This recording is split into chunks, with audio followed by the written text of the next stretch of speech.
Hey everyone, this is Dhruveen and in this episode I am going to talk about Microsoft Loop. So this is one of the important announcement at Microsoft Ignite. So let's try to explore what do we mean by Microsoft Loop and what does it offer.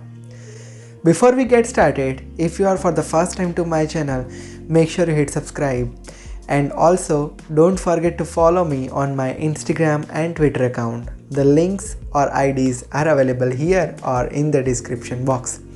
So without wasting much time, let's get started and talk about Microsoft Loop in detail.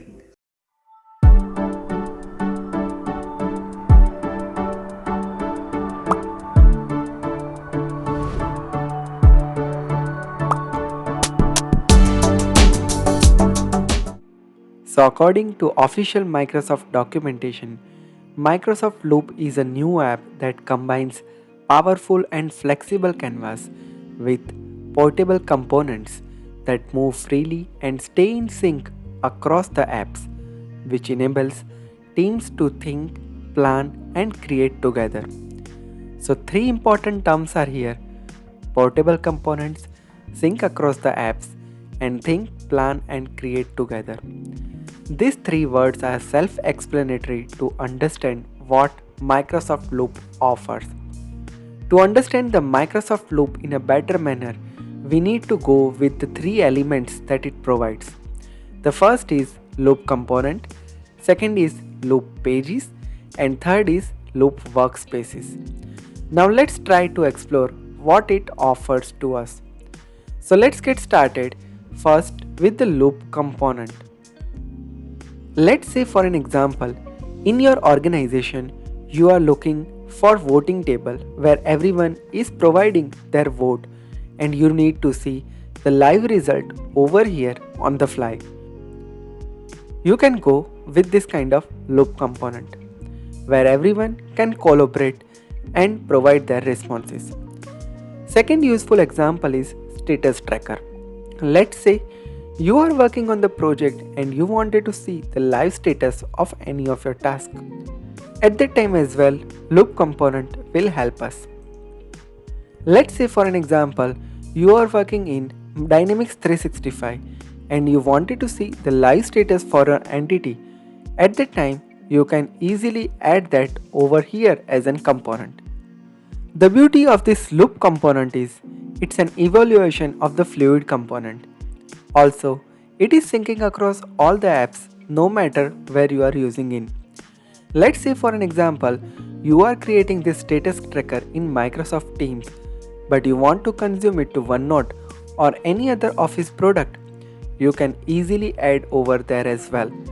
And no matter where you are using, let's say you are making some updates into OneNote, those updates are automatically reflected into your Teams as well, no matter where you are.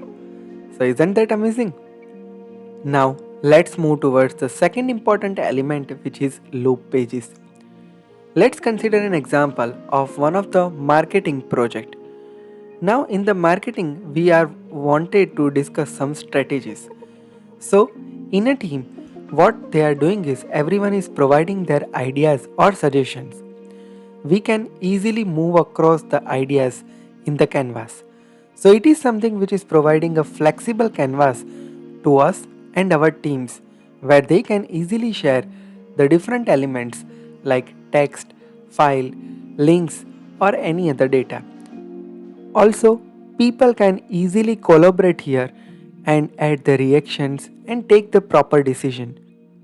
So, loop pages are the flexible canvas where we can organize our components and pull in the useful elements like file, links, and data.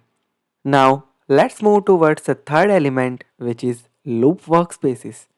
Let's say, for an example, you are working on a very important project of your organization and you have shared lots of things with many people. Now you need a common space where you are able to see everything together.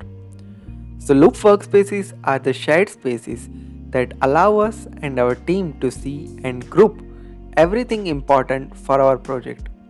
So workspaces make it easy for us to catch up on what everyone is working on and react to others' ideas or track the progress towards the shared goals.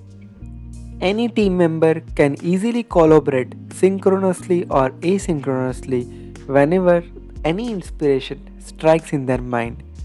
So, this is cool.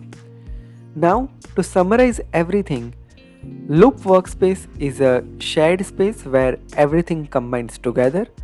Loop pages are something which provide the flexible canvas where people can share the ideas and add the reactions. And loop component is something which is sync across all the app and people can easily collaborate within the same and we can check the live status everywhere. So that's all about Microsoft Loop. If you find this video helpful, hit thumbs up and don't forget to share it with your friends. For more videos like Microsoft Loop, stay tuned with me. Also, I created a dedicated channel for short content on Power Platform, so do subscribe and show your love for my another channel, Digital Thruvin. If you are looking for any consultancy, here is the website, do check it out. If you are looking to follow me on all my social media handles, click on this link. And don't forget to follow me on my Twitter and Instagram account. If you are looking for audio content on Power Platform, here is the podcast channel. With this is Thruvin signing off. See you in the next session with some amazing content. Till then, have a great day. Goodbye.